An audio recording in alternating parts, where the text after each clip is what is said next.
Hey, what's going on everyone? I'm Toro Volderus and today I'm talking about planetary interaction. I want to show you everything I do when I'm doing my daily maintenance on my planets and how long all of that maintenance actually takes. Planetary interaction is so easy to do once you have set up, and it just makes you free money basically. Everything I'm doing in this video, I do this twice a week per character, and each character that does this makes 340 million ISK a week. I'm not saying that's how much you're going to make. It all depends on where you're doing your stuff at and what you're producing. But for me, that's how much I make. 340 million ISK per character per week. And that's just by doing exactly what I'm doing in this video. The only thing I'm not doing in this video that's not taken into account is the logistics to get the stuff from low sec to high sec. But aside from that, everything I do in this video shows exactly what I do twice a week per character to make 340 million ISK per character. One thing I did not put in this video is resetting extractor heads. That's usually the first thing I do whenever I log into a character is reset all the extractors. I didn't put that in this video. It takes about 30 seconds to get that done. It's only 5 planets. Usually I have 2 extractors per planet.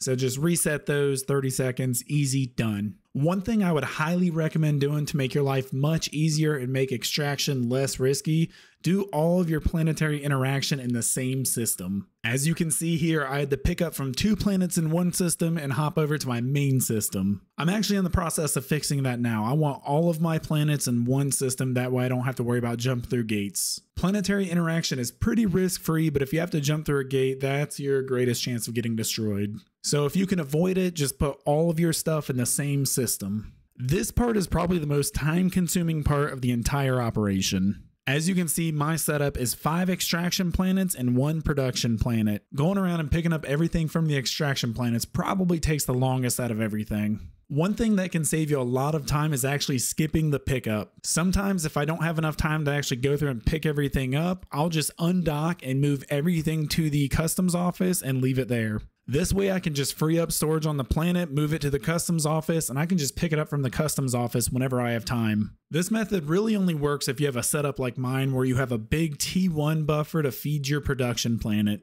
If you have more of a mass production setup, that's really not ideal at all. Everyone does planetary interaction different. Everyone thinks they have the best setup. Me personally, my setup works best for me, my life, and my schedule. It could definitely be more efficient, but this way I'm able to do all the maintenance I want on my time and how I want to do it. Now, the second part of this and where you actually get your money from is taking the tier 1 materials and putting them on your production planet. So here's where I drop off all the T1 stuff into the big pile, the big buffer that I have.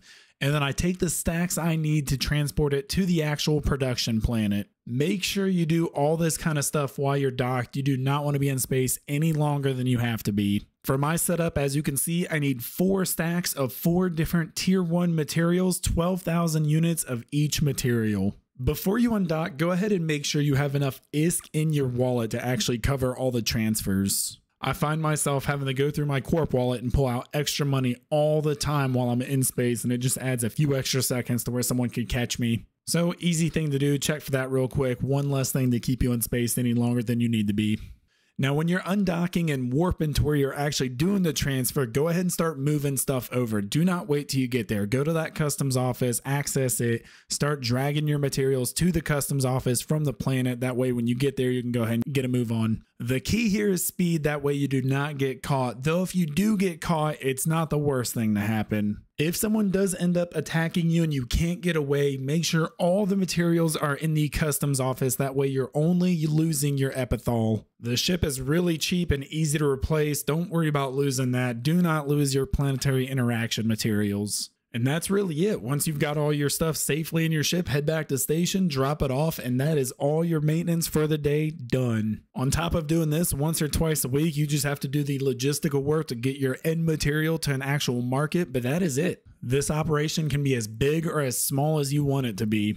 I personally have 20 characters that I do planetary interaction with. But I'm not saying I do this 20 times a day on every single one of those characters. Like I said earlier, I alternate them. Usually I'll do 3 or 4 characters a day and I have them all running at the same time. So it's not like it takes me 30 or 40 minutes. I get through all 3 or 4 characters, usually in about 20 minutes total. It's really nice, easy, passive income, whether you do it on 1 character or you go all out crazy and you've got 100 characters. I highly recommend if you've got characters that aren't doing anything, such as a Sino alt that you just have sitting around, make it do planetary interaction. Initially, it can be annoying because you do have to train the skills up. I personally have all level 5 skills, but you can really make level 4 skills work. This is one of those things where you'll get out of it however much effort you put into it. So there it is. That's my planetary interaction operation. Hopefully you like this video. You've enjoyed it. You've learned something new. And if you do not do planetary interaction already, you should definitely try it out. If you have any questions, let me know in the comment section. Other than that, please like the video if you've enjoyed this. Thank you for watching, and I'll see you in space.